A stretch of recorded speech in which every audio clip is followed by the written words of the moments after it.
துதி மனமே, கர்த்தரையில் பிறந்தவரை போற்றி துதி மனமே.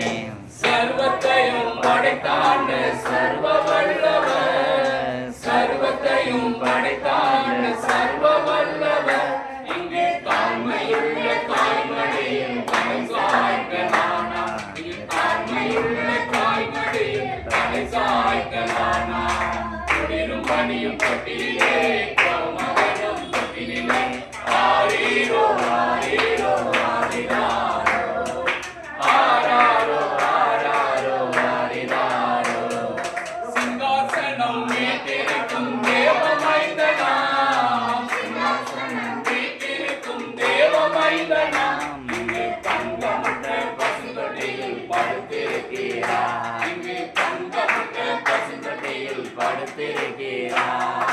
குடிலும் பணியும் தொட்டிலே கோமகனும் தொட்டிலே ஆரீரோ ஆரீரோ ஆரிராரோ ஆராரோ ஆராரோ ஆரிராரோ.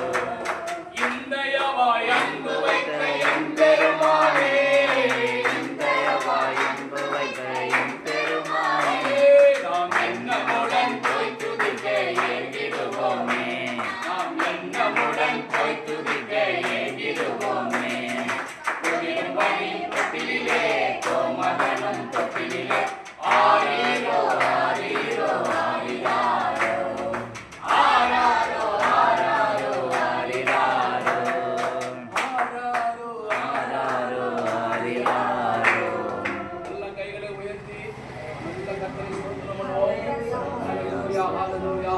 அன்று பெத்லகேமிலே பிறந்த இயேசு, ஹல்லேலூயா ஹல்லேலூயா. ஓ, வானத்தையும் பூமியையும் உண்டாக்கின சர்வ வல்லமையுள்ள தெய்வம் இந்த உலகத்துல வந்து மானிடராய் அவதரித்தார். நம்முடைய பாவங்கள் சாபங்கள் ரோகங்கள் எல்லாம் நீங்கும்படியாக, இருக்கிற ஜனங்கள் பெரிய வெளிச்சத்தை காணும்படி இந்த உலகத்தில் இருக்கிற ஒவ்வொரு மனிதனுக்காக எல்லா ஜனத்துக்கும் சந்தோஷத்தை உண்டாக்குற நற்செய்தி உங்களுக்கு அறிவிக்கிறேன். இன்று கர்த்தராகிய கிறிஸ்து என்னும் இரட்சகர் உங்களுக்கு தாவீதின் ஊரிலே பிறந்திருக்கிறார். இளைய துணிகளிலே சுற்றி முன்னணியிலே கிடத்தி இருக்க காண்பீர்கள். இதுவே உங்களுக்கு அடையாளம் என்றார். எனவே பரமசேனையின் திரள் தோன்றி உன்னதத்தில் இருக்கிற தேவனுக்கு மகிமையும் பூமியிலே சமாதானமும் மனுஷர் மேல் பிரியமும் உண்டாவதாக என்று சொல்லி தேவனை துதித்தார்கள் என்று சொல்லப்பட்டிருக்கிறது. ஹல்லேலூயா. அன்று மேய்ப்பர்கள் கர்த்தரை ஸ்தோத்திரித்தார்கள். அன்று பெத்லகேமிலே பிறந்த ஆண்டவர் நம் உள்ளத்தில் பிறந்தார். நமக்கு சமாதானம் கொடுத்தார், சந்தோஷத்தை கொடுத்தார். அந்த இயேசுவை நாம் உலகமெங்கும் பறைசாற்ற வேண்டும் என்று கர்த்தர் கட்டளை கொடுத்திருக்கிறார்.